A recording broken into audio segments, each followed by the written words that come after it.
வாயுகுமாரா வானர வீரா மாருதியே உன் திருவடி பற்றி பாடிடுவோம்.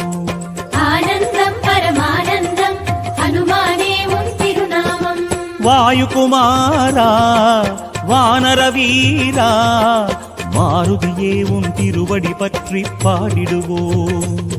எழில் மஞ்சள் கண்களுடனே அருள்வார்க்கும் ஞான முகமே, எழில் மஞ்சள் கண்களுடனே அருள்வார்க்கும் ஞான முகமே, உனை நெஞ்சார பாடிடுவோமே பிங்களாட்சனே ஜெய ஹனுமானே.